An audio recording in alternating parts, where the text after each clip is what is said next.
और bell icon को on कर दें ताकि आने वाली वीडियो का नोटिफिकेशन आप तक बर वक्त पहुंच सके और आप मजीद अच्छी रेसिपीज अपने घर में खुद ट्राई कर सकें।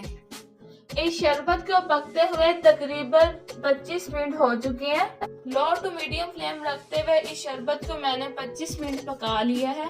अब आपको कैसे पता चलेगा कि ये शरबत हमारा तैयार हो गया? इसे हम फिंगर की मदद से टच करके देखेंगे। आपको ऐसा लगेगा कि आपकी उंगलियों पे ऑयल लगा हुआ है। हम इस शरबत को ज्यादा गाढ़ा नहीं करेंगे। इसी स्टेज पर मैं यहाँ पे शामिल कर दूंगी अर्के गुलाब। आप किसी भी स्टोर से अच्छे वाला अर्के गुलाब ले सकते हैं, उसमें शामिल कर दूंगी मैं। 2 टेबल स्पून मैंने इसमें अर्के गुलाब शामिल किया है। अर्के गुलाब के बाद मैं यहाँ पर 2 अदद लीमू इस्तेमाल करूंगी। इनका मैंने रस निकाल लिया है। 2 टेबल स्पून ही मैंने यहाँ पर नींबू का रस इस्तेमाल किया है। इसके इस्तेमाल से हमारा शरबत जो है वो जमेगा नहीं। अब मैं इसे 2 से 3 मिनट मजीद पकाऊंगी। इस मजेदार से लाल शरबत को हम ठंडा होने के लिए रख देंगे। जैसे जैसे ये ठंडा होता जाएगा ये मजीद गाढ़ा होता जाएगा। जैसे ही हमारा ये लाल शरबत ठंडा होगा हम इसे एक बोतल में डालेंगे। अब इसे बोतल में फिल करके फ्रिज में रखें। तकरीबन 4 से 6 माह तक ये हमारा शरबत खराब नहीं होगा। आप इसे इजीली इस्तेमाल कर सकते हैं इंशाल्लाह। अब मैं आपको लाल शरबत यहाँ पर बना कर दिखाऊंगी। मैं यहाँ पर 1.5 लीटर या ठंडा पानी इस्तेमाल करूंगी। आप यहाँ पर दूध का इस्तेमाल भी कर सकते हैं। अपनी मर्जी के मुताबिक हम इसमें शरबत डालेंगे। अब मैं इसमें शामिल कर दूंगी भीगा हुआ तुख्म मलंगा।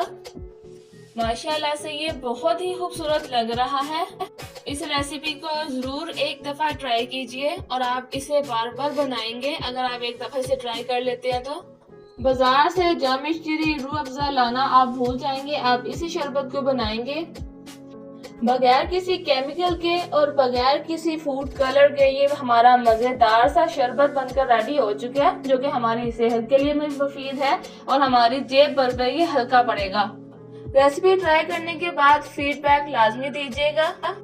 मिलते हैं किसी और वीडियो में। दुआओं में याद रखिएगा। अल्लाह हाफिज।